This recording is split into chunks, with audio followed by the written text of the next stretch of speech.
What's fundamentally broken about the UK estate agency scene or industry, and why do your models fix it? Oh, it's such a big question. It had to be Straight in. big. And Let's that is go. big. Let's Big go. and bold to And begin you're with. going Yeah, first, Oh, Alice. great. With baby brain, With baby brain. absolutely. I was saying to Matt, like, that's my excuse at the moment. I've had baby brain seemingly my whole life, but like, I just get to use that as an excuse for the time being. What is broken? I think there's not one answer, but I think the big one for me is the incentives that estate agents have within the industry. I think that there are some corporates, there are some estate agents, different types of models that are not set up correctly to incentivize the best behavior. And I think that really can really impact our industry and the perception of our industry.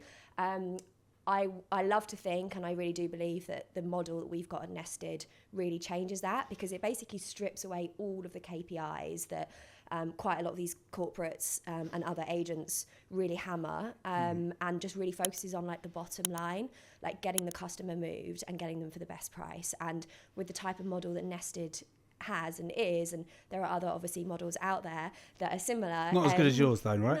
No, I'm a bit biased, but there are other models out there that are obviously very similar to ours.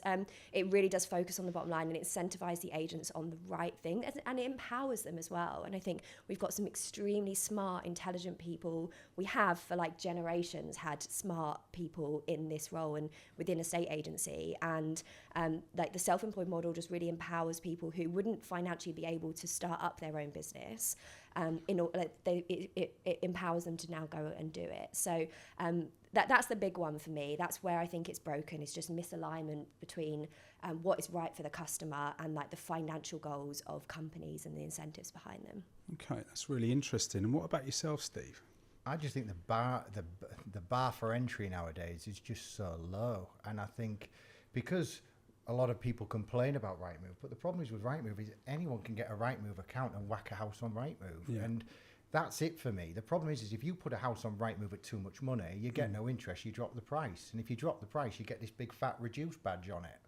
Equally, you could underprice the house when you put it to Rightmove, and you have a bun fight, and you get the asking price on day one, and you sat there thinking, you know, you could have got the customer more, or the customer's thinking they could have got more. So I'm not against, I don't have an issue with your model or the way we do things. What I'm against is mediocre. Yeah. These sort of stick it online and wait for the buyers to come along sort of process. And I don't think it's best for the customer. And years ago, when the data became available at how estate agents performed, I was down there with everybody else who's achieving the customer on average 4% less than what the house was on the market for, you know, and that's leaving money on the table. So I'm not against different models. I'm against mediocre.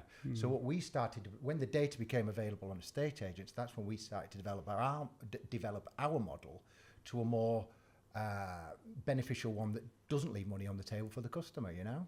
You was telling me before we got on to the podcast today about the pivot that you made just before COVID or around COVID, from where you were spending a lot of money running a lot of branches in a traditional format to sort of making some swift changes. What was it you did and why?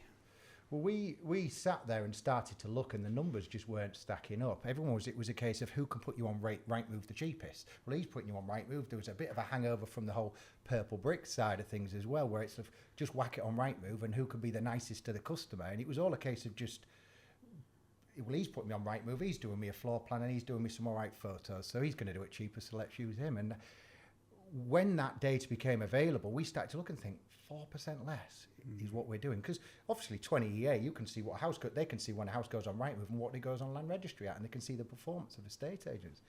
So I started to look at it and I thought, we can't sustain what we're doing charging 1%. So is that what the fee was at the time? Yeah, fee 1%. Okay. And agents were going as low as 0.6%. So there's going to be people listening to this that may be in that realm now. Yeah. So that was what you were looking at, and you were thinking, this isn't sustainable? Yeah, well, it can't be. You go into a race to the bottom, and if you were just doing what every other estate agent does, the absence of differentiation people always choose on fee, then I'm afraid they're going to choose on fee.